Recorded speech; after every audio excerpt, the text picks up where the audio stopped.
সিরিয়ায় শান্তির জন্য নতুন সরকারকে সুযোগ দিতে চান ট্রাম্প। নিষেধাজ্ঞা তুলে নেয়ার ঘোষণা, সিরিয়ান প্রেসিডেন্ট আল শারার সাথে বৈঠক মার্কিন প্রেসিডেন্টের।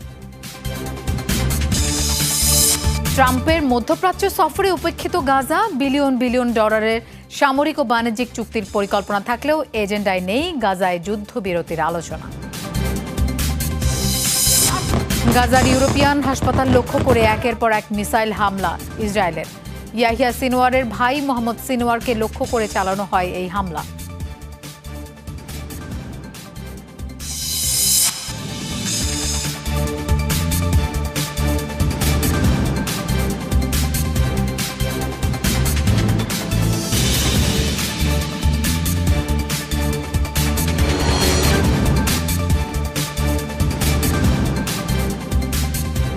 এতক্ষণ শিরোনাম দেখছিলেন, আপনাদের সঙ্গে থাকছি আমি মৌসুমী আহমেদ লোপা। যাচ্ছি পুরো খবরে।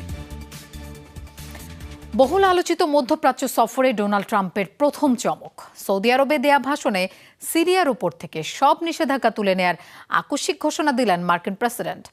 জানালেন দেশটিতে শান্তির জন্য নতুন সরকারকে সুযোগ দিতে চান তিনি। সৌদি যুবরাজ মোহাম্মদ বিন সালমানের পরামর্শেই এসেছে নিষেধাজ্ঞা তুলে নেয়ার এই সিদ্ধান্ত।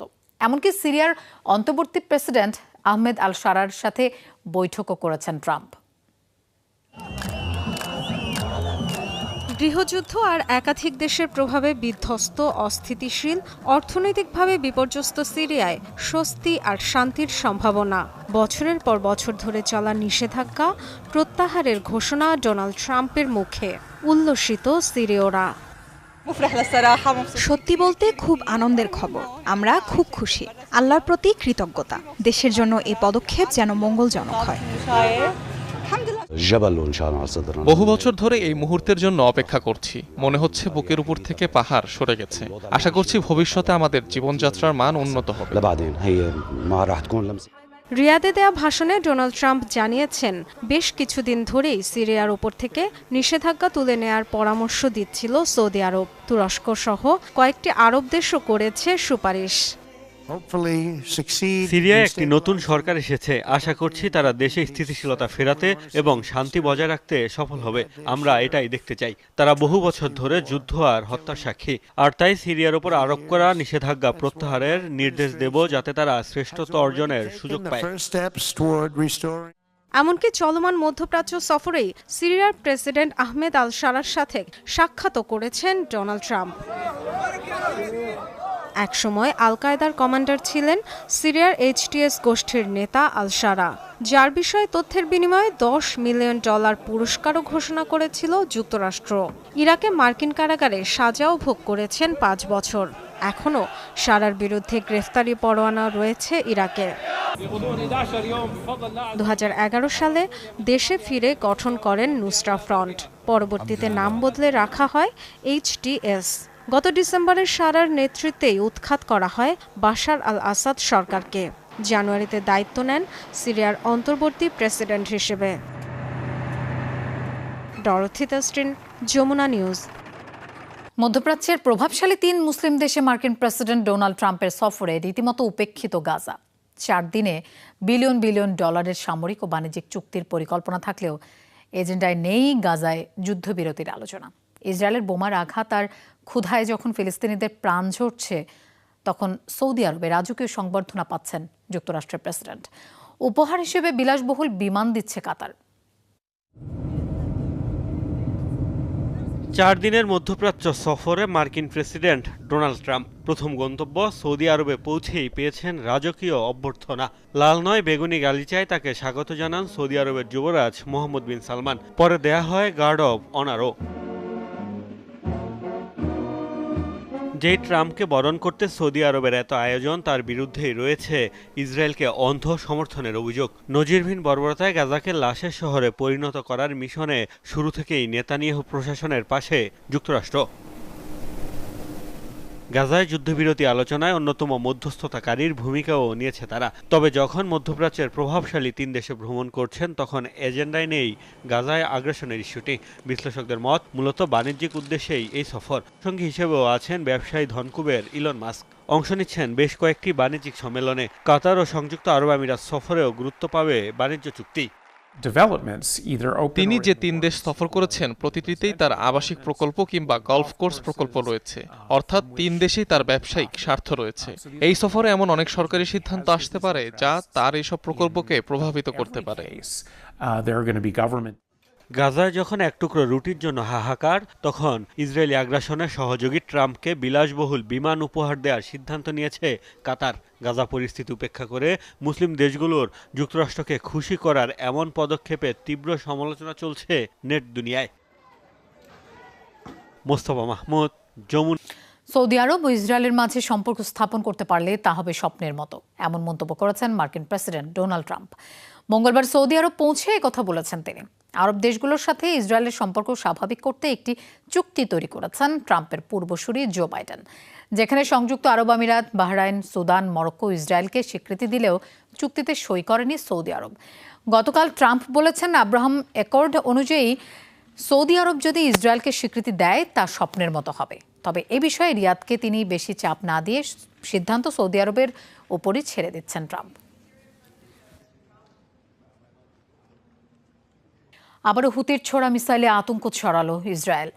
মঙ্গলবার জেরুজালেম ও তেল আবিবে শোনা যায় সতর্কতার সাইরেন, পাশাপাশি সাইরেনের শব্দ শোনা যায় পশ্চিম তীরের কয়েকটি এলাকায়।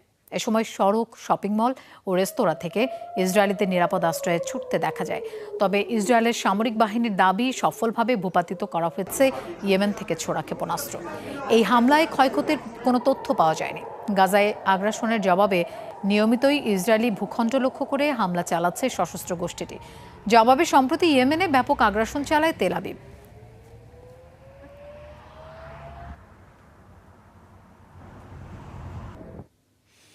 এবার বহুল আলোচিত হামাস নেতা মোহাম্মদ সিনওয়ারের অবস্থান লক্ষ্য করে ভয়াবহ হামলা চালিয়েছে ইসরায়েল। মঙ্গলবার তাকে হত্যা করতে দক্ষিণ গাজার খান ইউনিসে ইউরোপিয়ান হাসপাতালে কমপক্ষে 9টি মিসাইল ছোড়ে তেল আবিব। প্রাণ যায় অন্তত 28 জনের। তবে মোহাম্মদ সিনওয়ারের পরিণতি এখনও জানা যায়নি। বড় ভাই ইয়াহিয়া সিনওয়ারের মৃত্যুর পর একাই হামাসের হাল ধরেছিলেন তিনি। এদিকে গাজার সাংবাদিকদের উপরও চলছে ইসরায়েলি বর্বরতা। ইসরায়েলি হামলায় সাবেক হামাস প্রধান ইয়াহিয়া সিনওয়ারের মৃত্যুর পর হামাস পুনর্গঠনে গুরুত্বপূর্ণ ভূমিকা রাখেন তারই ছোট ভাই মোহাম্মদ সিনওয়ার। ফিলিস্তিনি মুক্তিগামী সংগঠনটির অন্যতম শীর্ষ কমান্ডারও তিনি। আইডিএফের আগ্রাসনে মোহাম্মদ দেইফ মারা গেলে হামাসের সামরিক শাখা কাশেম ব্রিগেডের হাল ধরেন মোহাম্মদ সিনওয়ার। শোনা যায় বড় ভাই ইয়াহিয়া সিনওয়ারের মতোই সবার আড়ালে গাজায় এখনও কাশেম ব্রিগেডের অভিযান পরিচালনা করেন মোহাম্মদ সিনওয়ার। মধ্যপ্রাচ্য সফরে যখন মার্কিন প্রেসিডেন্ট ডোনাল্ড ট্রাম্প, ঠিক তখনই জনপ্রিয় এই নেতা অবস্থান করছেন এমন দাবি করে খান ইউনিসে ব্যাপক হামলা চালিয়েছে ইসরায়েল।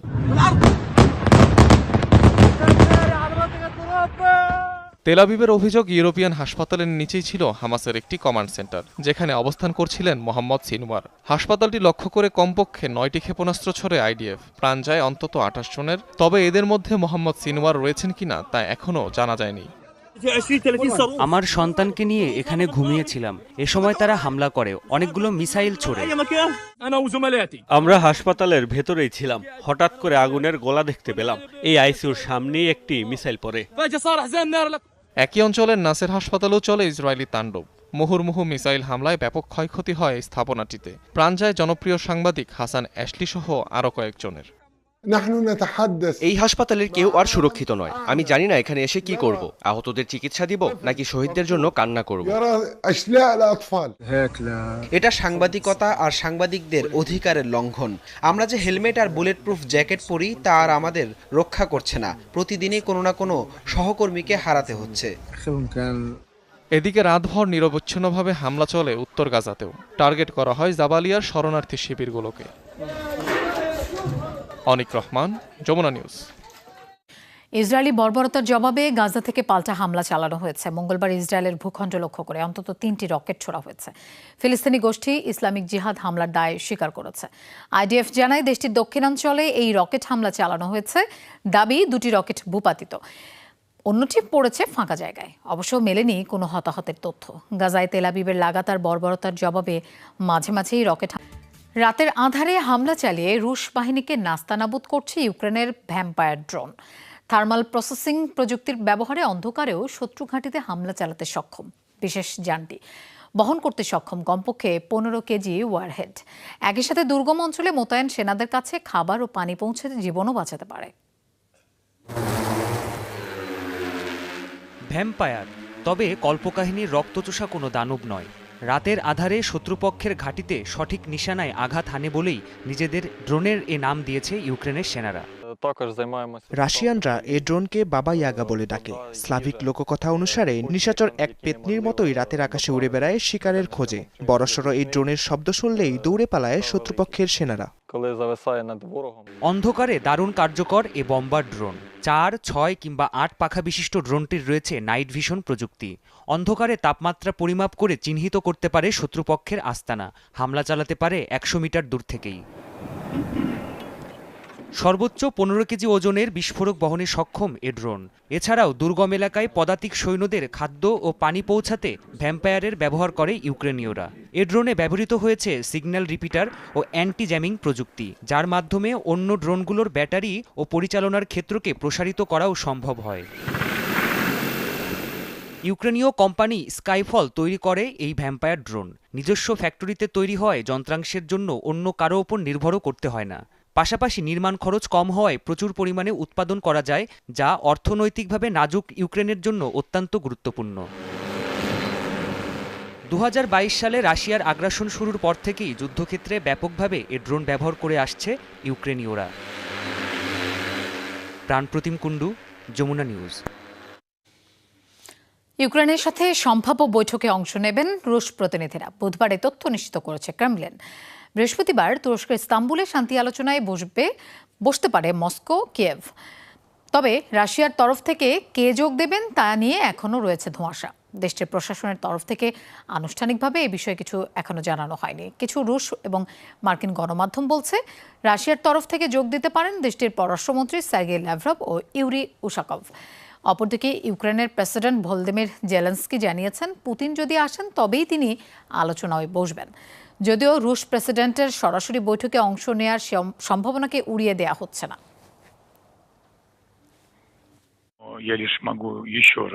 আমরা আমাদের প্রেসিডেন্টের নির্দেশ মোতাবেকই কাজ করব। তার নির্দেশের পরই কে বৈঠকে অংশ নেবেন সে বিষয়ে বিস্তারিত জানানো হবে।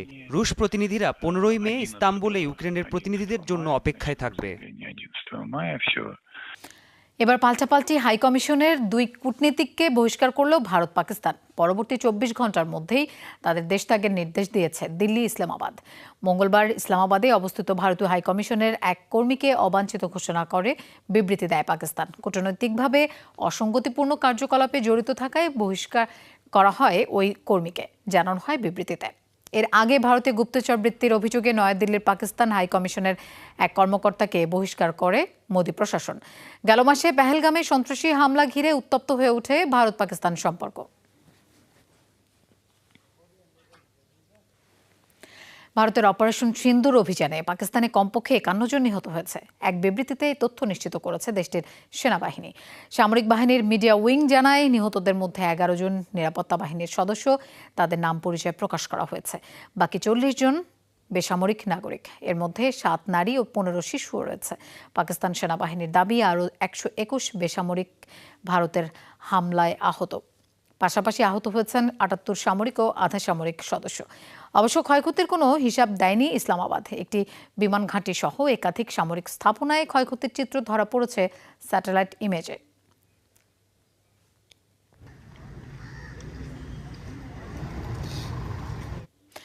পাকিস্তান সীমান্তে আটকের 21 দিন পর বিএসএফ জওয়ান পূর্ণম কুমার শকে মুক্তি দিল ইসলামাবাদ। বুধবার আতারি ওয়াঘা সীমান্ত দিয়ে তাকে ভারতীয় কর্তৃপক্ষের কাছে হস্তান্তর করে পাকিস্তান রেঞ্জার্স।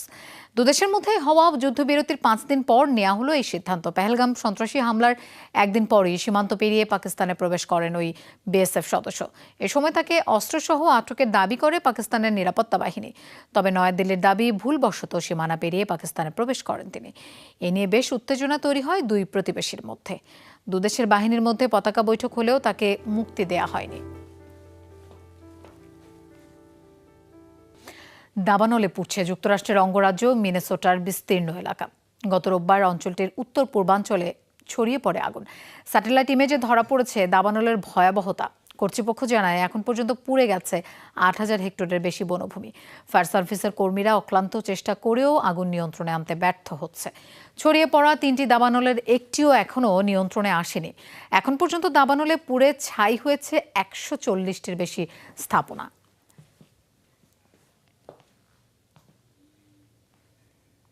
আদালতে এসে অভিযুক্ত ডাকাত দলের প্রধানকে ক্ষমা করে দিলেন হলিউড অভিনেত্রী কিম কার্দাশিয়ান। ২০১৬ সালে প্যারিসের একটি অভিজাত হোটেলে অবস্থানের সময় ডাকাত দলের কবলে পড়েছিলেন কিম। ডাকাতরা তার হাত পা বেঁধে ফেলে রেখেছিল বাথটাবে। লুট করা হয়েছিল $১ কোটি মূল্যের গয়না। সেই ভয়াবহ ঘটনার মামলা কার্যক্রম শুরু হয়েছে।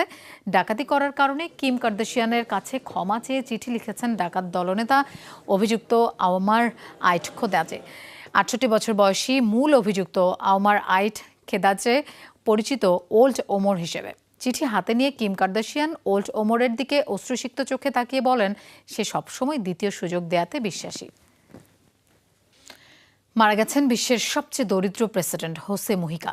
খাদ্যনালীর ক্যান্সারে দীর্ঘদিন আক্রান্ত থাকার পর মঙ্গলবার ৮৯ বছর বয়সে শেষ নিঃশ্বাস ত্যাগ করেন উরুগুয়ের সাবেক এই প্রেসিডেন্ট। সাদামাটা জীবনযাপনের কারণে বিশ্বজুড়েই তিনি ছিলেন আলোচিত, প্রশংসিত। তার মৃত্যুকে শোক জানিয়েছেন বিভিন্ন দেশের নেতারা। ছিলেন দেশের প্রেসিডেন্ট, অথচ বেতনের ৯০% দান করতেন গরিবদের। ছিল না বিলাসবহুল কোনো গাড়ি, ভ্রমণ করতেন পুরনো ফক্সওয়াগনে। এভাবেই সাদামাটা জীবনে আসক্ত ছিলেন উরুগুয়ের প্রয়াত প্রেসিডেন্ট হোসে মুহিকা।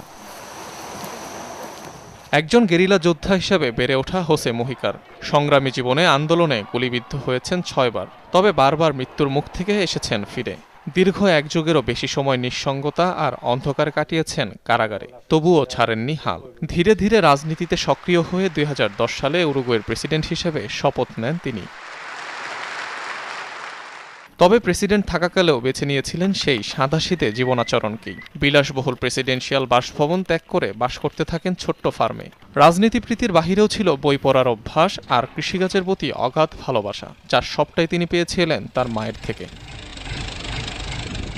বর্ণাঢ্য জীবনযাপন অনুসরণ না করলেও রাজনৈতিক ক্যারিয়ারে বরাবরই সফল ছিলেন হোসে মুহিকা। ভোগবাদ বিরোধী অবস্থান আর নানা সামাজিক সংস্কারের কারণে পেয়েছিলেন বিশ্বজুড়ে জনপ্রিয়তা।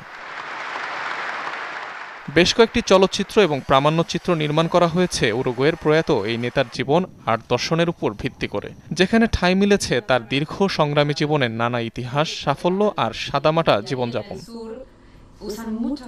খাদ্যনালীর ক্যান্সারে দীর্ঘদিন ভোগার পর মঙ্গলবার পৃথিবীর বুক থেকে চিরবিদায় নেন পেপে নামে পরিচিত বিশ্বের সবচেয়ে দরিদ্র প্রেসিডেন্ট হোসে মুহিকা। অনিক রহমান, যমুনা নিউজ। দর্শক, এই ছিল যমুনা আই ডেস্ক। আর এতক্ষণ সাথে থাকার জন্য ধন্যবাদ সবাইকে।